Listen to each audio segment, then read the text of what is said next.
Kylian Mbappé qui égale déjà Thierry Henry à seulement 24 ans, Achraf Hakimi qui dézingue Neymar et Messi et l'OM en pleine crise. Tout vole en éclats avant le match contre l'Ajax en Europa League jeudi soir. C'est le programme du journal du foot numéro 1374.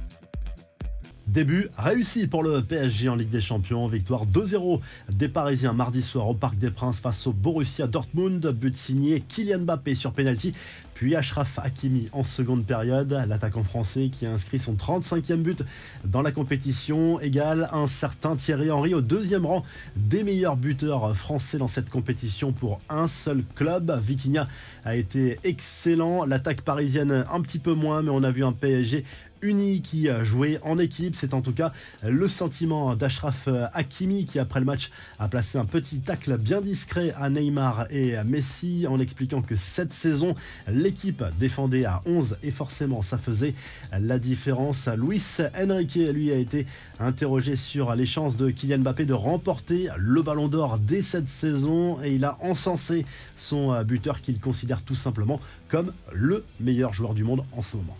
On reviendra sur les autres matchs en revue de presse. Voici les affiches de la soirée avec un alléchant Bayern Munich, Manchester United. Le Real Madrid accueille l'Union Berlin. L'Inter Milan, finaliste l'an dernier, va défier la Real Sociedad. L'autre club français en C1, c'est Lens qui se déplace en Espagne dans la soirée sur le terrain du FC Séville. Voici la compo probable de départ des Lensois avec Samba dans les buts, bien sûr. Donso, Machado, Frankowski, Sotoka et Wai annoncés titulaires également. Situation complètement folle à Marseille. Après 24 heures de flou, Marcelino et son staff ont remis leur démission mardi soir. C'est terminé pour le coach espagnol qui devient au passage l'entraîneur le plus éphémère au club au XXIe siècle. C'est un véritable fiasco. Longoria n'a pas du tout apprécié le comportement instable de Marcelino et lui reproche de le lâcher en pleine tempête.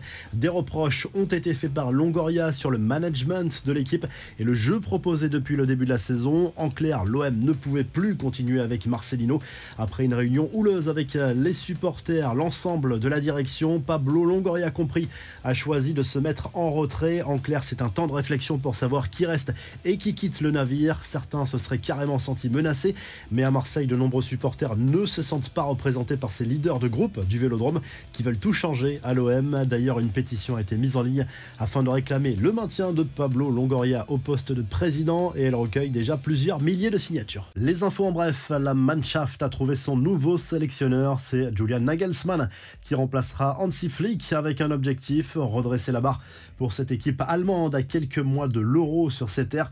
Et en Espagne, après des négociations toute la nuit avec la fédération, la majorité des joueuses internationales qui s'étaient d'abord déclarées grévistes en signe de soutien à Jennifer Hermoso dans le cadre de l'affaire Rubiales ont finalement opté pour un retour en sélection et ça fait les gros titres de l'autre côté des Pyrénées. La revue de presse en Angleterre, le Telegraph Sport revient sur la victoire un peu plus compliquée que prévu pour Manchester City face à l'Étoile Rouge de Belgrade en Ligue des Champions. Menés 1-0, les joueurs de Pep Guardiola ont su renverser la vapeur en seconde période, 3-1, score final et Erling Haaland est resté muet lors de cette rencontre. En Espagne, le Mundo Deportivo salue le nouveau carton 5-0 du FC Barcelone, cette fois en Ligue des Champions contre le Royal Antwerp, un club belge qui a passé une sale soirée en Catalogne. João Félix s'est offert un doublé et le journal catalan encense l'international portugais prêté par l'Atlético Madrid cette saison. Et du côté de l'Italie, le Corriere dello Sport revient sur la folle soirée